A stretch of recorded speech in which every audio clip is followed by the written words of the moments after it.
Tommy Boyds now. 0171 412 1152. Yeah, and sometimes the best bit about watching telly is talking about it afterwards. That's why people watch EastEnders, actually, so they can go to work the next day and say, did you see? What did you think? That's one of the great truths. And so what we do between 9 and 10 is we talk about the breakfast show. And other things as well, anything else that crosses your mind. The phone lines are open through. It's best if you've got a cup of coffee in your hand, unless you're driving, because it just kind of puts you in the right mood for the way we do it, really, which is just cash. Very cash, not broadcasting at all. Nothing formal, you see, just chatting away. Betty calls from Croydon. Betty, you're on LBC. Hello? Hello? Hello. Hello. I agree with that gentleman that rang earlier. In actual fact, you did say that the lady they were looking for, not the lady they sent out, was 4'7". No, I didn't, no. And, Tommy, I do think you are very rude on your programme. Well, I will be rude to people who can't listen and who want to believe the worst in people. Maybe, Betty, that's you. No, you do, Tommy. You are dreadful. I was so surprised that you've got this... No, that's what you want to hear, people like you. You love the idea that other people are horrible and you're all nice and cuddly. You're extremely rude. Take the music down. Betty... Absolutely rude. Betty, that's absolute rubbish. That's what you want to hear. You love it. You love the idea that other people are rude. Sorry for Anne Diamond working with you. Do you? I do. Well, she loves me. I'm hoping one day you're going to really put your foot in it. Yeah, I know you are. You love that. I know that's what you want. You want young people to suffer. Very rude. How many times have you tried to get somebody fired in your life, Betty? I've never got anybody fired in my life. How many times? I didn't even say. I said, how many times have you tried? Never. How many times have you tried to have people told off? No, I haven't, Tommy, but you are so rude. I don't believe you. We don't believe you. Honestly. I bet you've never written a letter that didn't start, Dear Sir, I wish to complain in the strongest possible terms. No, I have never tried to get anybody fired, but I would really make my day. But you'd like me to be fired? I would. There you go. Off you go, Betty. You've made everybody feel a lot better. All we need to know is that people like you know. 0171 412 1152. There was this movie once where this guy goes bonkers. He was played by Peter Finch. And he goes mad, and his ratings go up. And in the end, he told the whole of New York, he said, I'm mad as hell and I can't take any more. And if you're mad as hell and you can't take any more, I want you to go to your window now and open your window, and I want you to shout so the whole of your neighborhood hears, I'm mad as hell and I can't take any more. And people did it. Because it is mad being a human being. How do we get through the day? This existence is ridiculous. Everything you're going to do today is ridiculous. And me too, and all of us. But we just shut it out and get on with it. We should be making love and sitting underneath cherry trees. And cuddling our children, but we're not. We're mad. When you're starting a new hour, the mad hour, you're only allowed to ring in if you think you are mad. That would work. 0171 412 1152 is the telephone number. And my dictionary has fallen open at page 316. And the first word that catches my eye is fossil. And this is the definition. The remains of impression of a prehistoric animal or plant life once buried in earth and now hardened in rock. Or 2, a person who is out of date and unable to accept new ideas. Call Tommy Boyds now.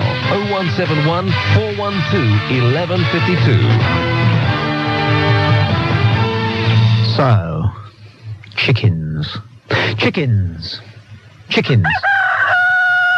Fantastic noise. Never heard it in real life. Don't suppose it goes on, except maybe in the outer reaches of Britain, where we don't actually go anymore. Chickens. Chickens are going to be all over the news today because they're campaigning to do away with battery hens, battery farms. 0171 412 1152. We'll swing the phones open, and between now and 10 o'clock, we'll kick some chickens around. Kick the idea of chickens. Kick the whole business of chickens around. I thought it was quite interesting. Marcus, you there? I thought it was quite interesting that the first glut of calls that we took about chickens were from people, all of whom all of whom were in favour of battery farms. Not only because obviously it's a more productive way of creating cheap chicken meat and cheap eggs, but because they said the chickens were happier and safer in a battery farm. And when it comes down to it, they're chickens. The chickens, I know. They are chickens. I mean, I've never been anywhere in my life where there's been a disaster and anybody's went, is there a chicken in the house? No, they're really very low down, aren't they, on the scale of things? In fact, I can't think of a complex... Are they mammals? No, they're not. They're reptiles. I don't know. Well, they descended from dinosaurs, so they must be reptiles. Well, there's a strange fact here that we got it off the internet just there. In the event of nuclear war, scientists reckon that only cockroaches and chickens will survive. Yes, that's quite possible. That goes to show, doesn't it, what a simple life form that they must be. 0171 412 1152 is the number. So chickens. You see, I mean, I kept 4 chickens. We moved out of London a bit. And I kept... Can we help you? Has a woman come in? Can we help you? Are you doing something asthma at the moment? No, we've done that. We did do half past earlier on. It was really boring. Yeah. It's got nowhere. Get through, she'll be phoning for like half an hour.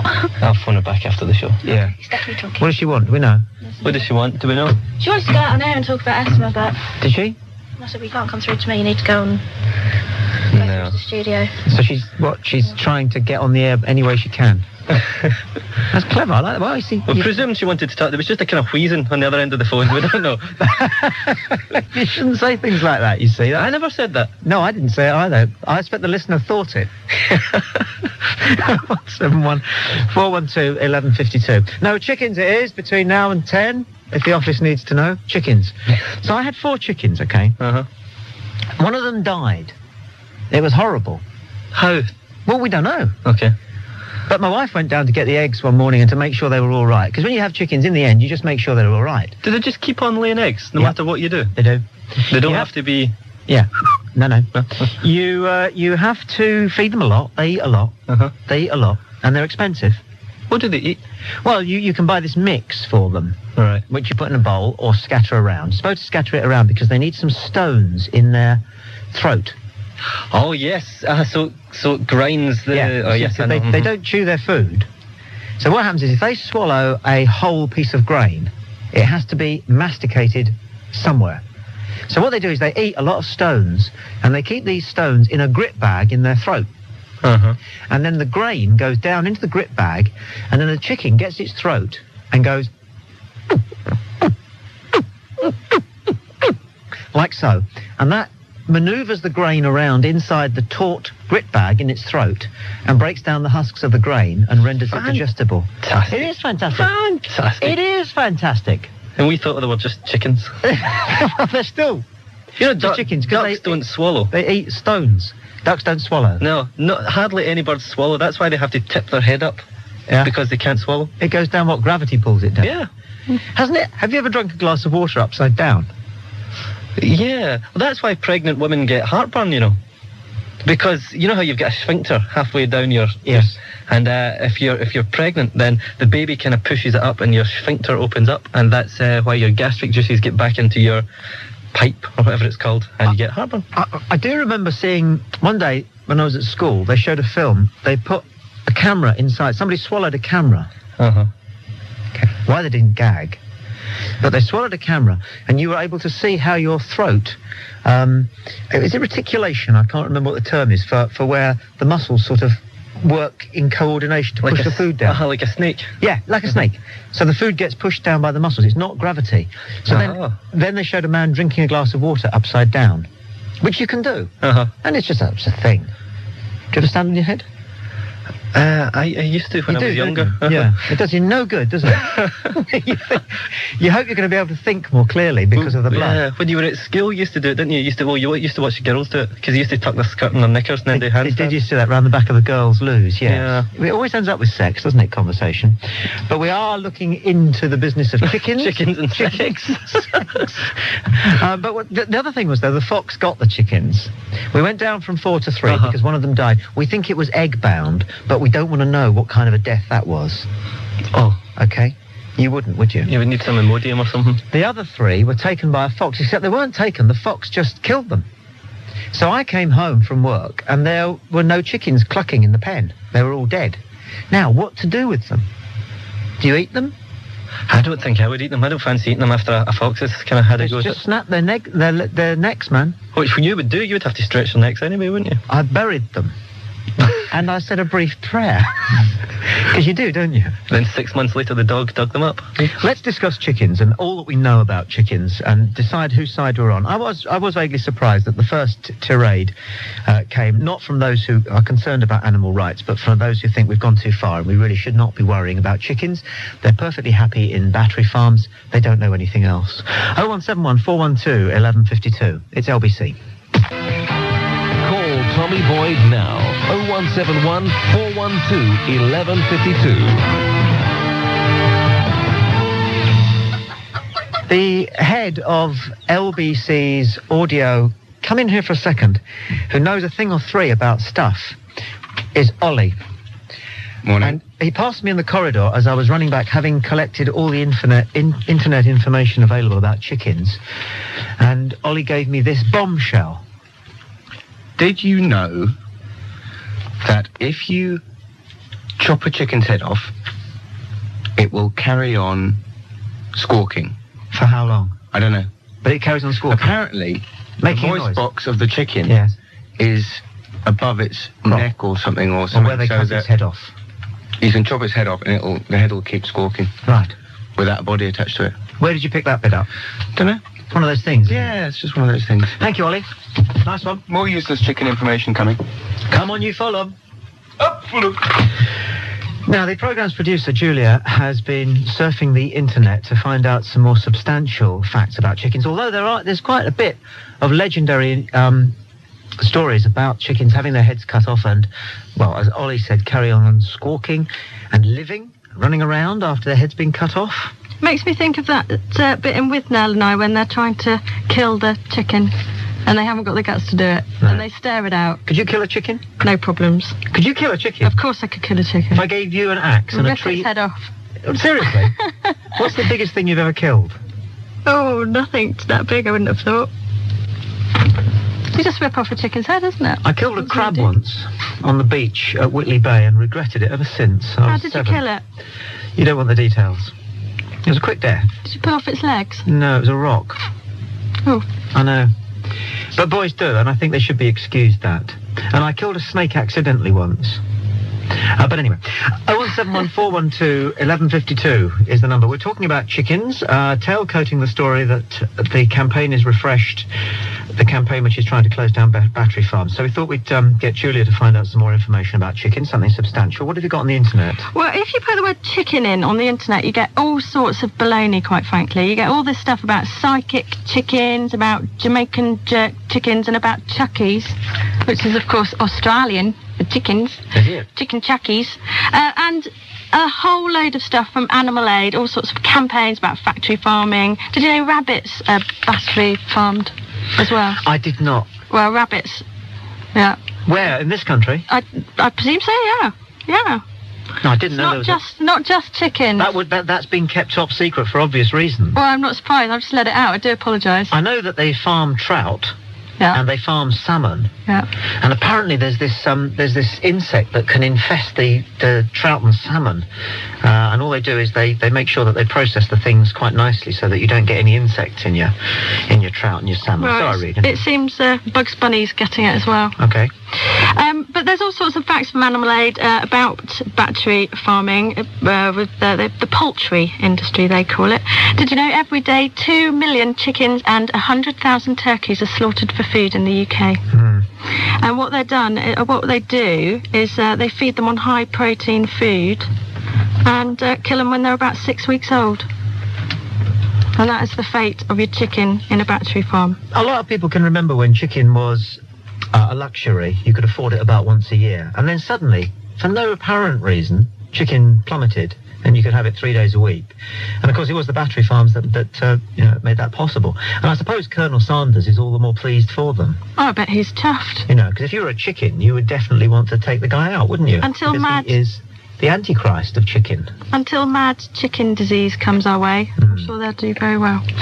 0171 412 1152. It's chickens, top of the news agenda. Until 10, you're listening to LBC Breakfast. I'm Tommy Boyds. Talking chickens and stuff, and Bob's called from Raynham. Bob, you're on LBC. Hi. Oh, hello there. A couple of things. Firstly, you were looking for the word for when all the muscles work in unison when you swallow, and the word is peristalsis. Say it again. Peristalsis. Peristalsis. Yeah, that's the word. Anti-peristalsis is when you're sick. Is it exactly the same operation, only in reverse when you're sick? But yes, the muscles come the other way, don't they? They No, bring all I the didn't. stuff No, up. I don't agree with that. I'm inclined to think that what happens when you're sick is that your stomach contracts and.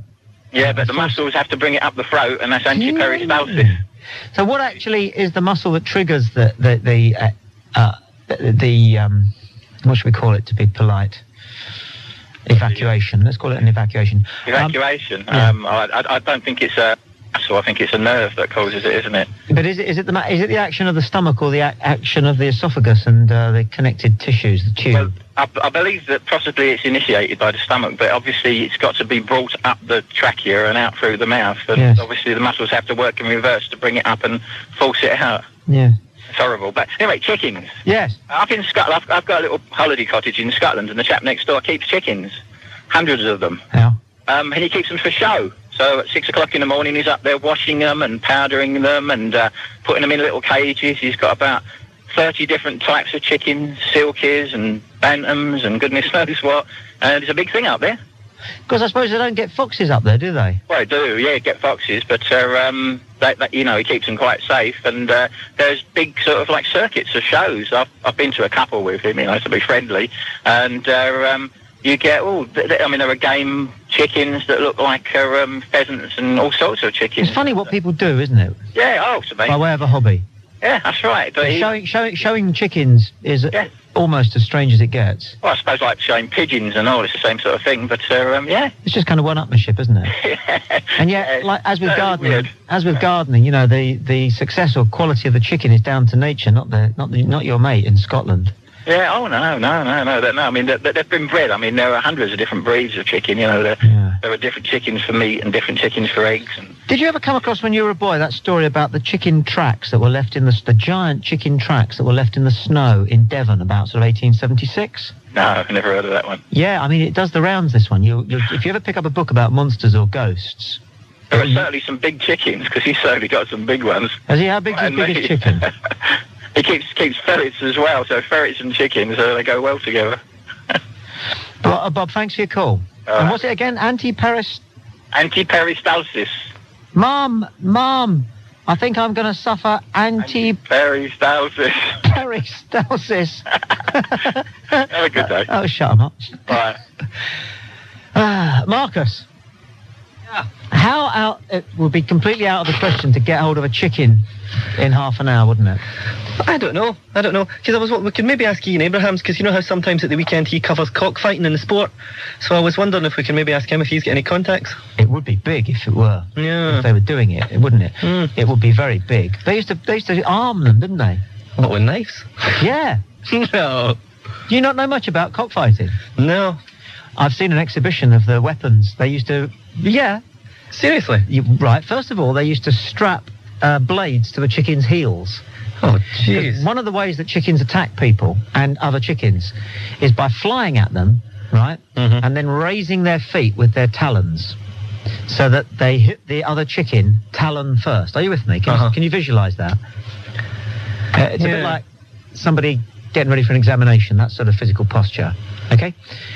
So what they would do is they would fit an artificial talon onto the heel of the chicken. Hi, Dougie, we're just talking about chickens.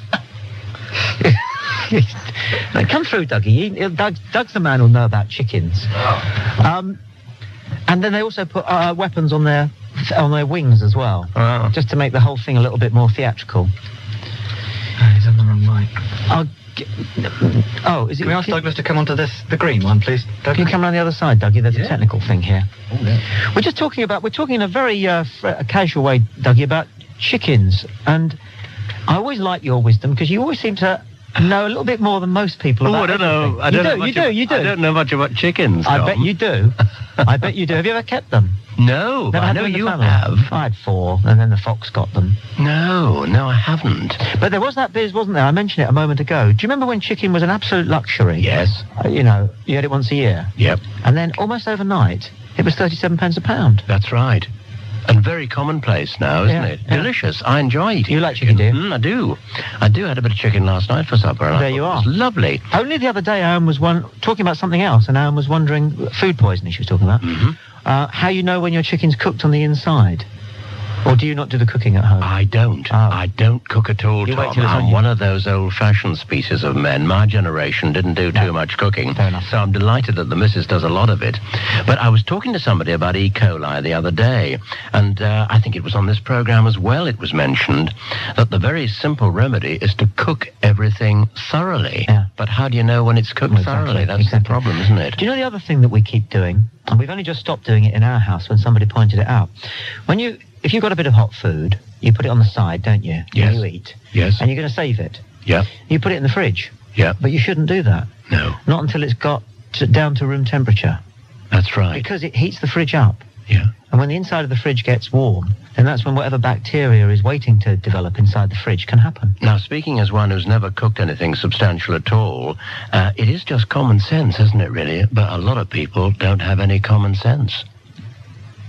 You see, he knows. I like it.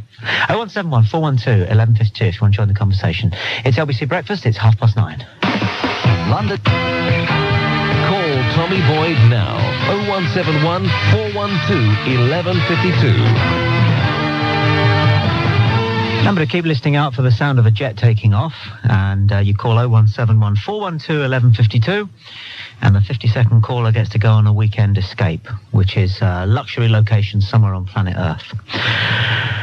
We're talking about chickens, and you heard the Full Metal Jacket there from Douglas of what it's all about.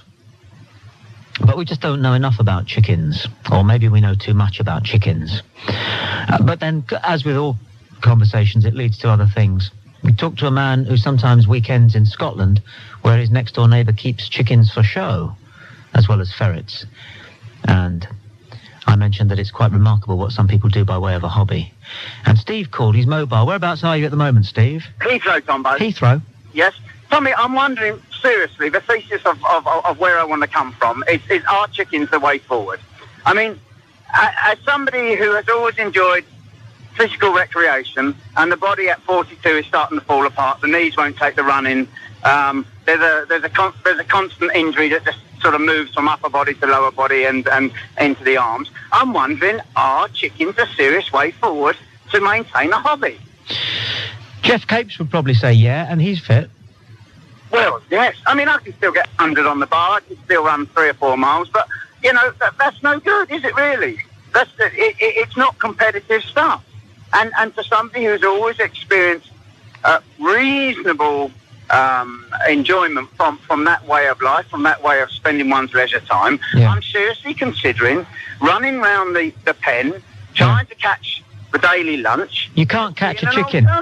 I'm going to tell you, Steve, as a man who's kept 4, you can't catch chickens. You cannot. No, you can kind of shoo them. Do you remember how Gary Lineker... Instruction of a first-class order. Tell me. Do you remember how Gary Lineker used to run around the penalty area when the other team had the ball? 6.5 yards of it. No, he used to have both arms out and his hands, palms spread, about knee height, and he seemed to be shooing the ball.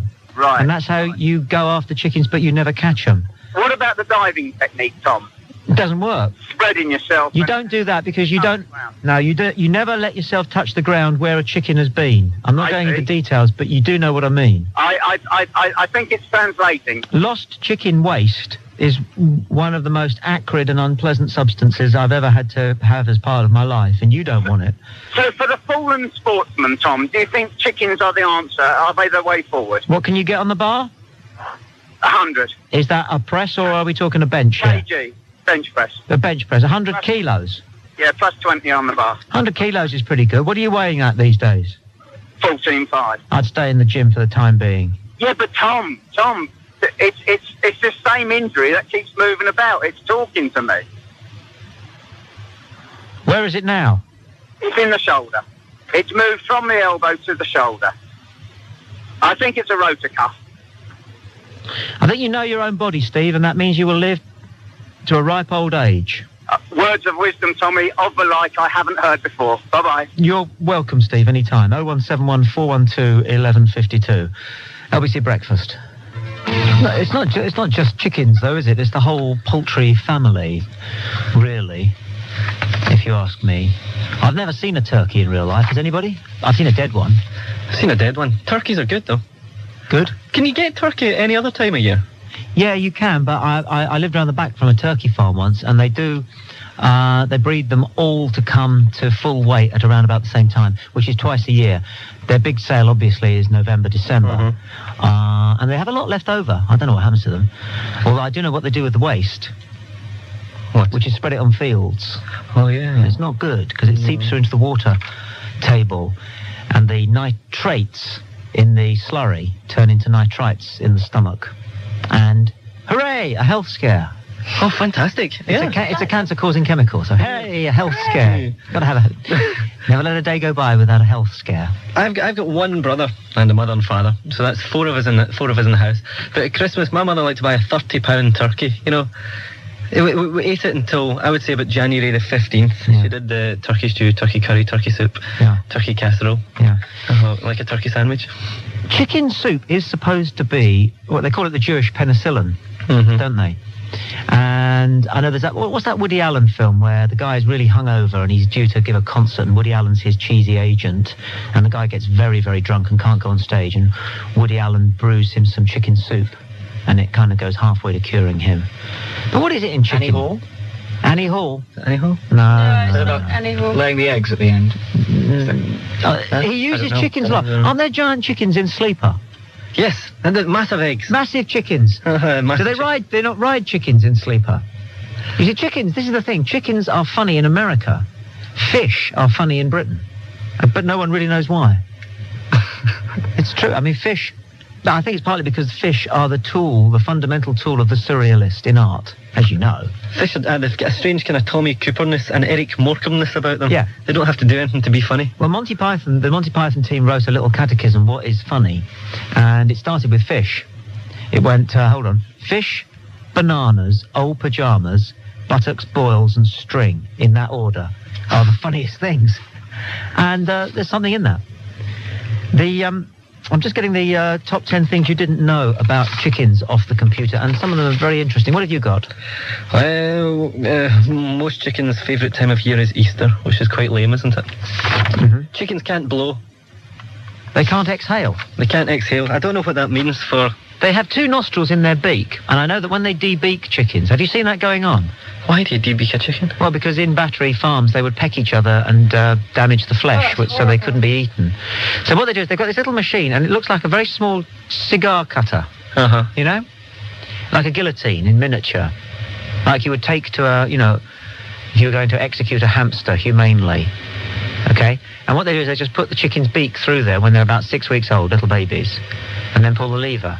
And the beak drops in the basket, and there's a tiny drop of blood. But they say the chickens feel no pain. It's a bit like us having a haircut. But they have a little nostril, which is retained by the debeaking operation. I don't know why. I think once you start to poke below the surface, it gets kind of inhumane, the way we treat chickens, doesn't it? Well, I think the way we treat everything is inhumane. I think the way we treat... I'm going to be philosophical for a second, can I? Okay. I think the way we treat ourselves is inhumane. I think we should all be taken to the court of human rights for the way we treat ourselves. I mean, each of us. I mean, the way we treat our own personalities and the way we treat our own existence is inhumane. Well, this is what this guy was on this morning. Have I still got the stuff? Go on. You know, when I went out this morning? Yeah. And I went to Buckingham Palace. Yeah. I got the press release from the guy. And the reason that the guy is going to be arrested later today. 2 o'clock, he's going to be naked with 100 of his followers outside Buckingham Palace. And by protesting, we the protesters are hoping to change laws that are indicative of inhumanity. Yeah. In justification of our actions that desire a change of law, we will cite Article 10, which is freedom of expression, from the European Convention for the Protection of Human Rights. There was a bit that I didn't really understand. What was he talking about? The fax is going to hell here. They believe society's mentally ill, don't they? That's what they... Yes, hegemonic oligarchic governmental control. Well, I don't know what that means. No. But he says, he ends it with this premise that the premise is that this society, every member included without discrimination, is suffering from mental illness. The human mind at present is mentally retarded. Society is mentally ill. So we should be allowed to get our arse out, basically, and most of the time, you'd certainly go along with that, wouldn't you? Oh yeah. We'll read the facts out if it's legible and broadcastable. It's from in a minute. called Paul. It's from a chap called Paul, and he says the Woody Allen film was Broadway Danny Rose. Thank you, mate. Nice one.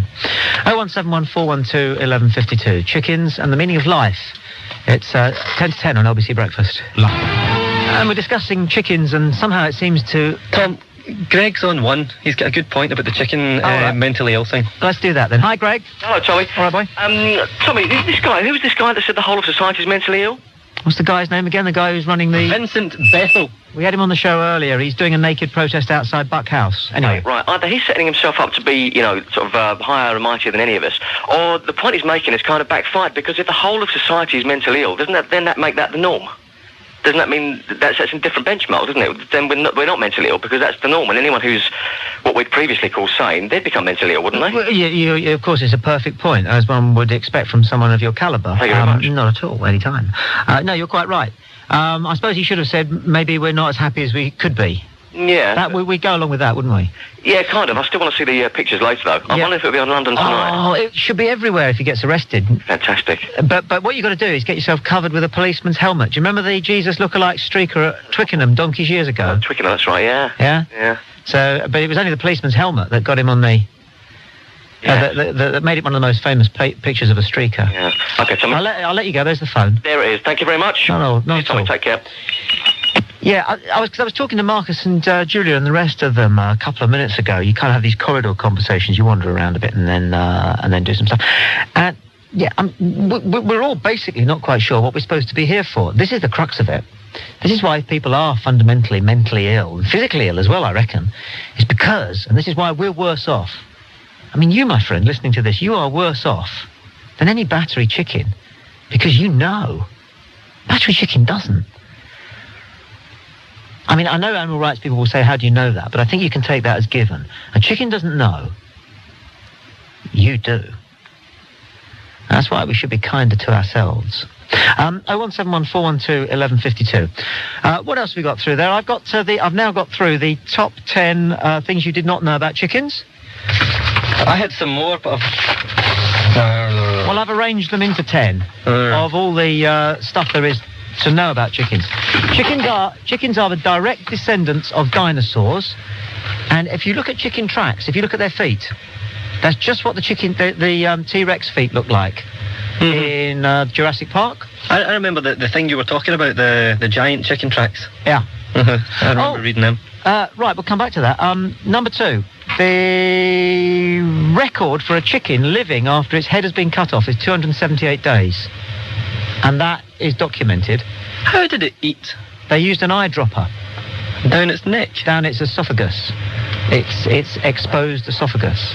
See, this was probably a controlled experiment. It wasn't just like running about a garden somewhere. The photo that I saw attached to it had it in a farm.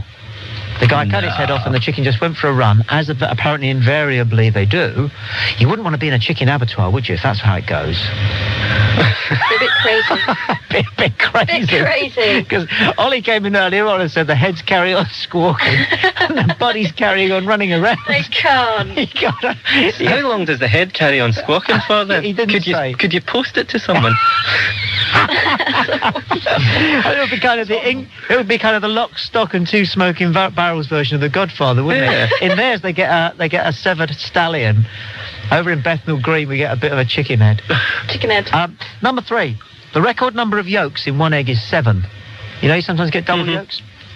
Number 4, young boys regularly jockey giant Zhuhai chickens in an annual race which takes place in Zhejiang province in China. The largest recorded chicken weighed 27 kilos, which is, what's that? What's that, 50 odd pounds, 3 stone or something? 3.5 stone, something like that. Famous fictional chickens include Foghorn Leghorn. Do you remember Roots? Yeah. There was Chicken George. And all the chickens in Animal Farm. Falcon Lacon's like that guy at Coronation Street. Which one? The one that's the butcher, and he always goes, "Yeah, boy, I say, boy, I'll tell you, boy." What's he? Ashley's father or uncle runs the butchers. I don't know. I don't watch Oh, telly. I don't know. People who are cowards are called so because of the French chacan, which means frightened. No. Yeah. Really? Okay. Cockfighting was outlawed in 1876, but still happens illegally in this country. Chickens have a smaller IQ than spiders. Really?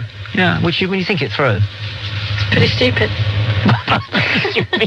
You wouldn't ask either of them a searching question, would you? The average person eats a total of 190 chickens in their lives. I would have thought it was more. 190, it says down on the information.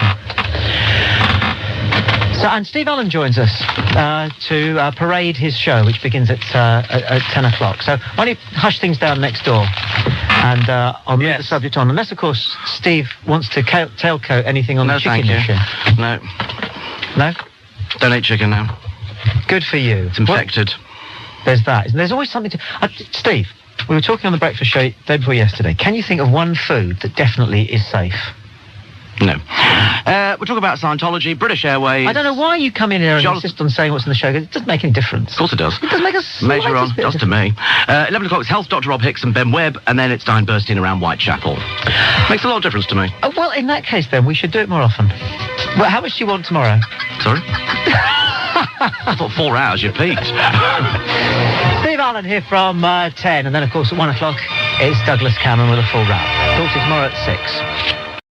Don't forget to subscribe and like. Comment too if you wish. Even slap your legs and make a purchase from Ann Summers. But don't do nothing.